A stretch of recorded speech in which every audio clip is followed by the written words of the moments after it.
जिंदाबाद जिंदाबाद, अवनीश कुमार जिंदाबाद, जिंदाबाद जिंदाबाद, अवनीश जिंदाबाद, अवनीश कुमार जिंदाबाद, जिंदाबाद जिंदाबाद, अवनीश कुमार जिंदाबाद, जिंदाबाद जिंदाबाद। नमस्कार, आप देख रहे हैं बीटी न्यूज बिहार। मैं हूं आपके साथ गोपाल कुमार। अभी हम मौजूद हैं रामदीरी के जगतपुरा में, जो कि जिला परिषद क्षेत्र संख्या 34 से जिला परिषद के उम्मीदवार अवनीश कुमार जी मेरे साथ मौजूद हैं। जानते हैं इनसे आगे की इनकी लक्ष्य क्या है। आगे की आपकी लक्ष्य क्या है सर? सबसे पहले मैं अपनी तरफ से कुछ बातें कहना चाहता हूँ। बिहार में लोकतंत्र का महापर्व मनाया जा रहा है। मेरा चुनाव 8वां चरण में है।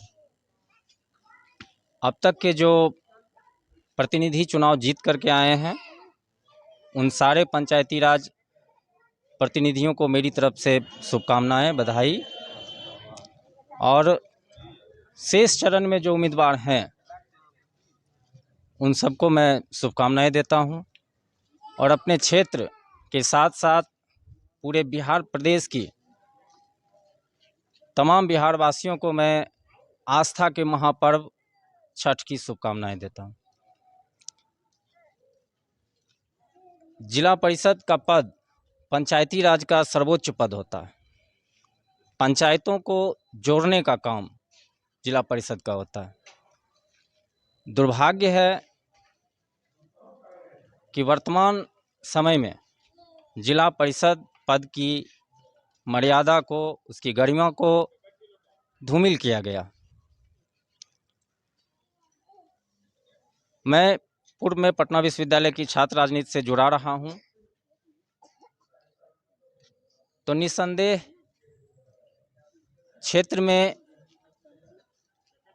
युवा जोश और जुनून के साथ एक नई शुरुआत होगी। लोगों को जो जाति के आधार पर तोड़ा गया, क्षेत्र के आधार पर तोड़ा गया, गांव के आधार पर तोड़ा गया, मैं उन्हें जोड़ने का प्रयास करूंगा। इंसान के रूप में इंसानियत को जिंदा रखने का प्रयास करूंगा।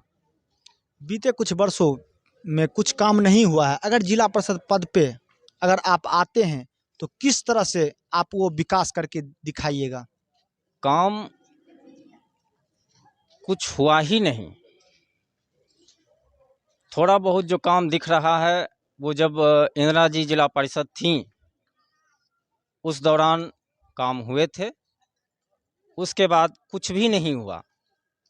हमारे पंचायत में जगतपुरा रामदीरी 1 हाई स्कूल का भवन वर्षों से बनकर तैयार है, लेकिन आज तक उसका उद्घाटन नहीं हो सका।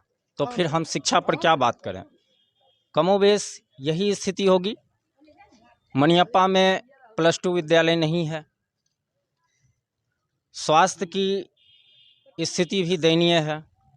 हमारे गांव में उप स्वास्थ्य केंद्र है जगतपुरा में, नकटी में, रामदीरी 3 पंचायत में उप स्वास्थ्य केंद्र है, लेकिन वहाँ कभी स्वास्थ्य कर्मी नहीं होते हैं।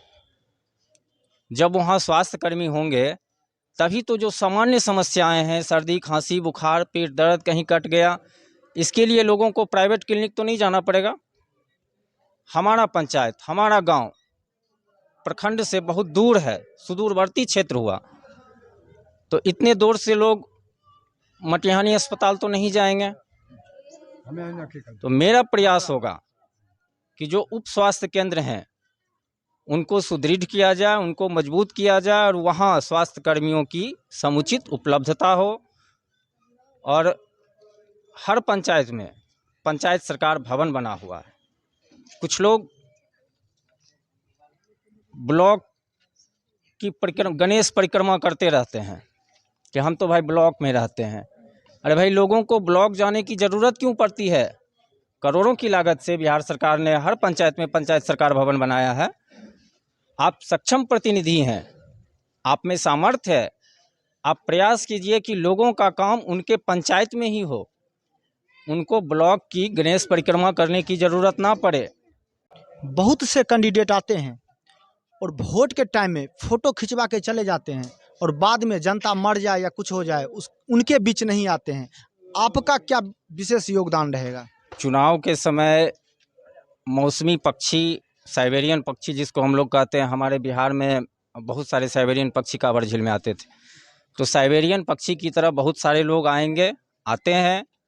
वो जाति की बात करेंगे, वो धर्म की बात करेंगे, वो पैसे का प्रलोभन देते हैं, वो क्षेत्र की बात करते हैं, वो गोत्र की भी बात करते हैं। लेकिन हमको अपने क्षेत्र की जनता पर पूरा भरोसा है और हमको विश्वास है कि जनता हमेशा सही चुनाव करेगी। अभी हाल फिलहाल हमारा पूरा क्षेत्र, मेरे क्षेत्र के अंदर 8 पंचायत हैं, जिसमें से हमारा 5 पंचायत पूरी तरह से जलमग्न था। इस दौरान लोग साक्षी हैं इस बात के, चाहे वो चकबल्ली हो, जगतपुरा हो, मीनापुर हो, रचियाही नया टोला हो, पुराना टोल हो, सीतारामपुर हो, लोग साक्षी हैं कि मैं इस आपदा के वक्त हर पल उनके साथ था। अभी अभी हम कोरोना महामारी से उबरे। मैं भी इंसान हूँ, मेरा शरीर भी हाड़ मांस का ही पुतला है। डर का माहौल था लोगों में, इसके बावजूद भी मैं प्रतिदिन लोगों से मिलता था। एक फ़र्ज था मेरा, मैंने अपने फ़र्ज से कभी मुख नहीं मोड़ा और लोगों को यकीन है और लोग वोट के रूप में अपना यकीन, अपनी आस्था जरूर जताएंगे। अगर जनता आपको अपना बहुमूल्य आशीर्वाद दे रहे हैं और इस पद पर लाके आपको बैठाते हैं, तो आप उनको किस तरह से उनके सुख दुख में उनका साथ दीजिएगा? मैं बिना किसी राग द्वेष, बिना किसी दुर्भावना, बिना किसी पूर्वाग्रह के साथ एक प्रतिनिधि के रूप में नहीं, एक साथी के रूप में, सुख दुख के साथी के रूप में, परिवार के सदस्य के रूप में मैं उनकी उम्मीदों पर, उनकी अपेक्षाओं पर, उनकी आकांक्षाओं पर खरा उतरने का प्रयत्न करूंगा। मैं कोई झूठा वादा नहीं करूंगा कि मैं ये करूंगा, वो करूंगा, लेकिन मैं प्रयत्न जरूर करूंगा कि उनकी उम्मीद जो हमसे है वो ना टूट पाए। और आपके माध्यम से मैं अपने क्षेत्र की युवा पीढ़ी से यह अपील करता हूं, आह्वान करता हूं, तूफानों से आंख मिलाओ, सैलाबों पर वार करो, मल्लाहों का चक्कर छोड़ो, तैर कर दरिया पार करो। युवा पीढ़ी हमेशा बदलाव का वाहक बनी है, युवा पीढ़ी क्रांति का वाहक बनी है, युवा पीढ़ी युग निर्माता हैं, राष्ट्र का निर्माण करते हैं। तो मैं अपने क्षेत्र के तमाम युवा साथियों से अपील करता हूं कि इस महापर्व में अच्छे को सुने, सच्चे को चुने और ऐसी व्यवस्था का निर्माण करें कि एक गरीब किसान और मजदूर का बच्चा भी सपना देखे। सपने देखने का हक हर किसी को है, सिर्फ पूंजीपति और बाहुबली का ही बच्चा सपना ना देखे। एक मजदूर का बच्चा भी जिला परिषद चुनाव लड़ने की हिम्मत करे। आपने इनका पक्ष सुन लिया। जनता भगवान होते हैं, सारी बातों को समझ रहे हैं।